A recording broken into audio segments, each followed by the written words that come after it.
Katulad po ninyo ako, sumasama po ako sa inyo. Yun lamang po, ang dala ko po sa inyo ay point of view ng ibang naratibo naman.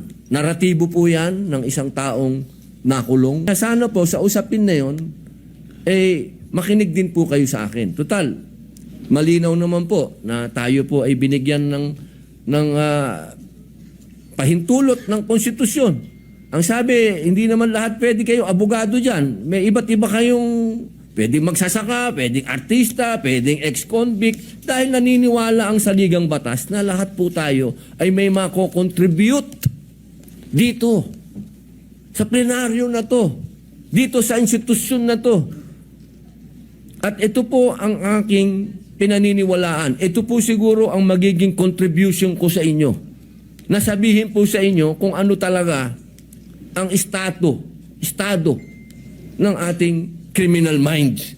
Alam nyo, ang isa ho dapat natin pinag-uusapan kung magkakaroon tayo talaga ng youth detention center. Kasi ako po talaga, patawarin nyo po ako, itong mga gumagawa ng ganitong kasalanan, hindi po yan pwedeng hindi mangulungan. At sinasabi nyo po, nandyan sa batas nyo yan, naniniwala po ako na dapat silang mangulungan talaga. Ang problema, hindi po nangyayari. Hindi po talaga.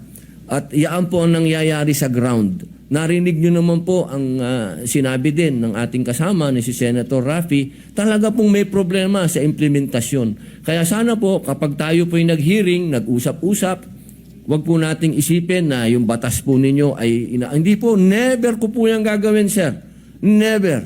Ako po, gusto ko po magtulungan po tayo para masaayos po natin kung ano ang future ng ating mga kabataan, kung saan ang direksyon po nila. Katulad po ninyo ako, sumasama po ako sa inyo.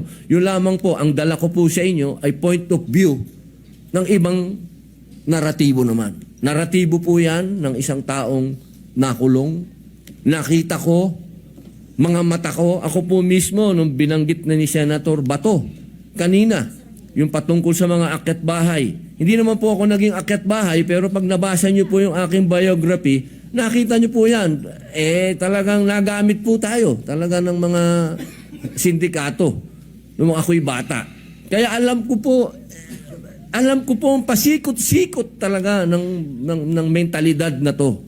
Kaya sana po sa usapin na yon, makinig din po kayo sa akin. Total, malinaw naman po na tayo po ay binigyan ng pahintulot ng konstitusyon. Ang sabi, hindi naman lahat pwede kayo abogado dyan. May iba't iba kayong pwedeng magsasaka, pwedeng artista, pwedeng ex-convict. Dahil naniniwala ang saligang batas na lahat po tayo ay may mako-contribute dito. Sa plenaryo na to. Dito sa institusyon na to. At ito po ang aking pinaniniwalaan. Ito po siguro ang magiging contribution ko sa inyo. Nasabihin po sa inyo kung ano talaga ang estado ng ating criminal minds. Kasi talaga po yan, talaga po Wala na po tayong magagawa. Tanggapin na natin na nandito yan at paano natin naharapin. Sabi nga po, oo, pwedeng maging deterrent, pwedeng hindi. Ang kailangan lang po talaga ay malinawan natin na may parusa.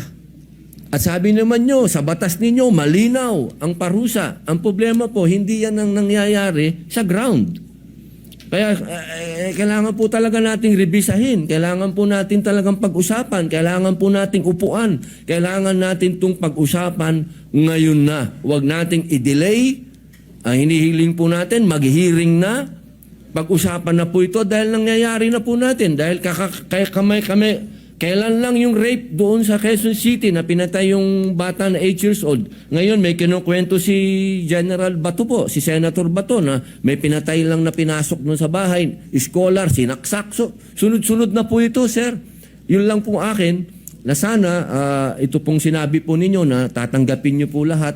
Pag-usapan na po natin sa hearing at dito po sa entablado at magkasundo na po tayo para yung taong bayan po, alam nyo naman po, siguro naman naniniwala naman po ako na pwede tayong mag-meet sa gitna.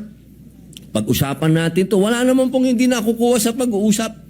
Ang kailangan lamang po tanggapin natin na may problema sa ngayon ang kabataan dahil sobra na pong bata ang mga nakakagawa ng heinous crimes. Yun lang po yun. Wala po kong gusto sa inyong diskusyonan. Opo. Lagi ko pong sinasabi, bakit nawala na sa atin ang youth detention? Dati po kasi may Boys Town po tayo, kung naaalala nyo po, nung araw. Hindi ko alam bakit nawala yan. Advance na tayo noon nandun na tayo Kasi kung sasabihin nyo po sa akin na sapat ba para sa mga nakagawa ng heinous crime, yung dadalhin sa bahay Pag-asa, doon po lang ako talaga nasaktan. Sapagkat nung ako po talaga ang saksi niyan sa Camarines Norte, nung dinala yung mga nang-rape at pumatay na nag-video pa doon sa kanilang ginawang rape at ginawa nilang autopsy, hindi po talaga ako makapaniwala. Iyan lang ang gagawin nyo? Diyan sa mga batang yan, ganyan lang i-interviewin nyo? Ni anytime pwedeng tumakas dito dahil wala namang kulungan? Ito yan lang.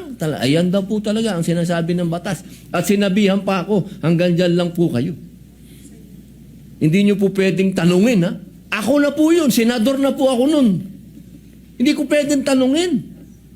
Hindi ko pwedeng kausapin. Hindi ko pwedeng, wala ho talaga. Hindi daw pwede. Kasi underage sila. So yun lang po ang aking hinanakit. Ang hinanakit ko po, totoo lang, mahal na patron, ay bakit naman dumating tayo sa puntong ito na kapag ang nakagawa ng karumal-dumal na krimen, tatratuhin pa ba natin itong bata? Ibig sabihin, hindi man tayo makaisip po ba ng paraan na tayo gumawa man lang ng youth detention center na maramdaman man lang nung bata na siya po ay nangulungan, hindi na kasama kaming matatanda. Kasi ako po mismo, naniwala no na hindi dapat kasama ang matanda. Yun nga lang, nung iniwan namin, nagpaluan, may patay. Ang sinasabi ko lang po, hindi pa rin mainam na itong mga batang to kasama pa rin ng mga matatandang bilanggo. Sana ang pag-usapan na natin ngayon, meron na tayong youth detention center na nandun po nakapaloob na yung sinasabi po nung na yung umiiral na batas na naando doon yung loob, yung rehabilitation. Dahil kung tatanungin din niyo po ako, nung ako po'y nangulungan, ako din po ang nagdala ng unang-unang therapeutic center sa loob ng Bilibid. Ibang usapin naman po yan dahil sa drugs naman po yan. Nabigyan pa po tayo ng award ng DDB dyan dahil tayo pong naggawa ng rehabilitation dyan sa loob at inabot po yan ni General Binarao. Ang ibig ko lang pong sabihin, naniniwala tayo sa rehabilitation. Pero bago tayo makarating sa rehabilitation, magbayad ka muna ng kasalanan mo. Hindi naman po pwedeng hindi ka magbayad ng kasalanan. Yun lamang po.